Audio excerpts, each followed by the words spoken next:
За хай манайхаа. Quizzer дээр цоо шинхэн бас нэг харьцуулалт гараад ирсэн байна. За тэр нь юу вэ гэхээр Монголын хамгийн шилдэг PUBG player гэсэн. Миний мэддэг салбар орж ирлээ. Инхэгийн хэлбэрчлэн миний мэддэг салбар ороод ирсэн учраас би энийг одоо зүгээр өнгөрүүлж чадахгүй даа.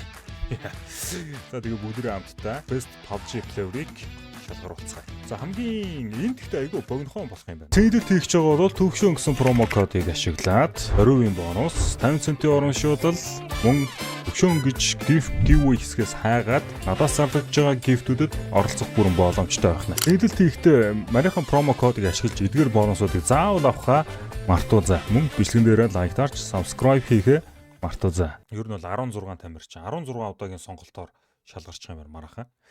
Хамгийн ихний сонголт нь болохоор Rogue болоод Abby гэсэн хоёр хүн гарч ирсэн. За ерөнхий бас хооронд нь харьцуулахад жоох өрөөсгөл. За Abby-ийн хувьд бол мэдээж Prime үедээ буюу Zeus Sports-ийн үеийн Abby. Дэлхийн аваргын 3 дугаар байрын шагналт Abby тийм ээ. За Rogue-ийн хувьд болохоор ер нь одоо энэ цаг үедээ бас Монголын PUBG-гийн салбарт тамирчны шатанд бол тун сайн тамирчны шатыг бол тун сайн авч явж байгаа. За тэг ер нь бол энэ хоёрыг харьцуулаад скил ур чадварын хувьд харьцуулах юм бол Rogue илүү. За энэ ч баги буюу бидний сайн мэдих демо орж ирлээ. За энэ бол ойлгомжтой. Дэлхийн авраг хүн. За энэ чинь тэгтээ бас харьцуулах жоохон хэцүү юм биш үү? Яг нөгөө сакс шиг энэ хүмүүсийн хоорондох ур чадвар, байрлал янз бүрийн юм орж ирнэ л дээ. Багагийн хувьд бол демогийн хувьд бол ерөнхийдөө IGL үүрэг гүйцэтгэдэг, багийн импактэнд гүйдэг, позишнээ тоглогч, байрлал авч тоглолт хийдэг те. За илүүтэйгээр Baron-ы хувьд болохоор багийг илүү хамгаалж тоглоно. За скил ур чадварын хувьд бол энэ хоёр за баги.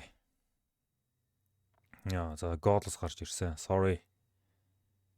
Is Godless. За, Godless-то ярих юм байхгүй.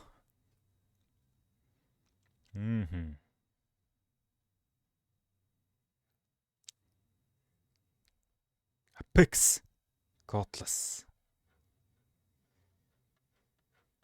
That's Godless. Zeol Godless.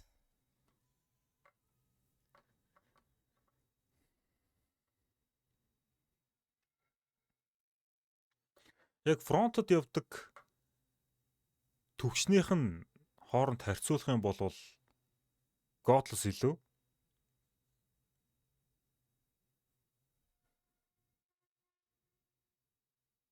За Zeol.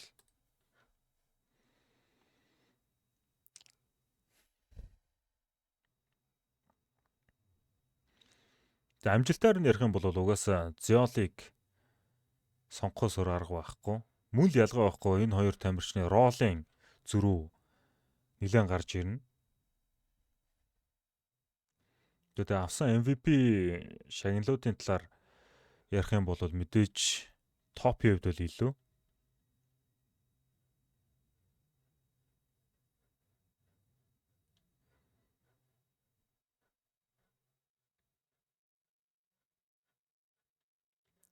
Ур чадвар.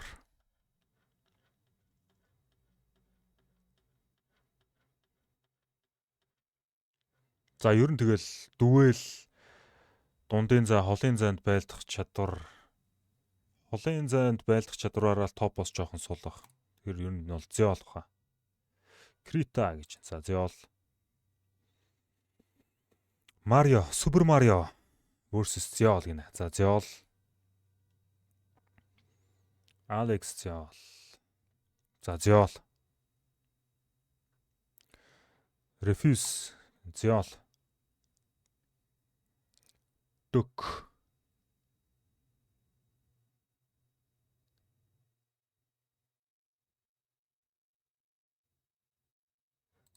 Zeol. What the fuck?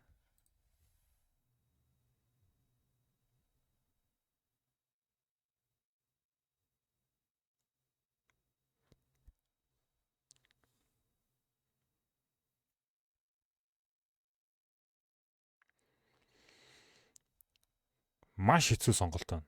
Аль нь prime болоод current цаг хугацаатаа ижилхэн төвшөнд тоглолтыг үзүүлдэг хоёр. Акшны хувьд бол Зеолыг бодох юм бол utility-гээр илүү импакт өндөртэй, shot IQ сайтай. Ер нь бол акшн бол тэр чигтэл дарангуулагч, ер нь зүгээр маш том дарангуулагч. Акшны эсрэг тулалдана гэдэг бол маш хэцүү. Зеол бол дутуу орон зай маш бага, маш өндөр мобилититэй.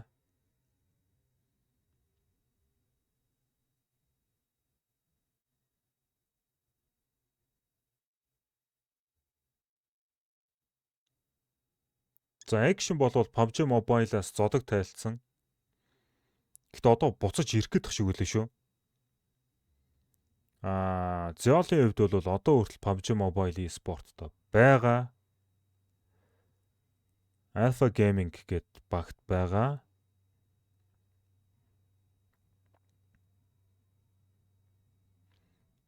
За би энэ хоёр дүүдээ бол хоёуланд нь маш их хайртай. Хоёр бол Монголын PUBG Mobile-ыг шал өөр төвшөнд авчирсан. Даа мөн ялангуяа акшны хувьд PUBG Mobile гэдэг энэ e-спортын төрөлд шал өөр метаг оруулж ирсэн.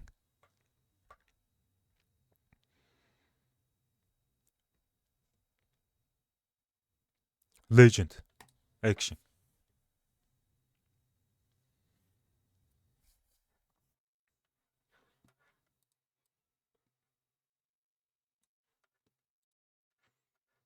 За хүмүүс яадаг байсан бэ гэсэн чинь бүнэ буюу одоо топ winner selection 1-р өрөн дээр үт юм байна. Араас нь Godless үт юм байна. Тэгээд Zeol үт юм байна.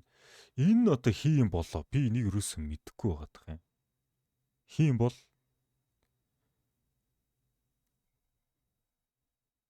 жахад энэ анимээс мэдэхгүй.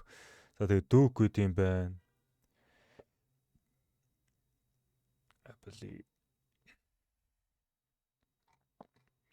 Акшныг та нар мартаа юу?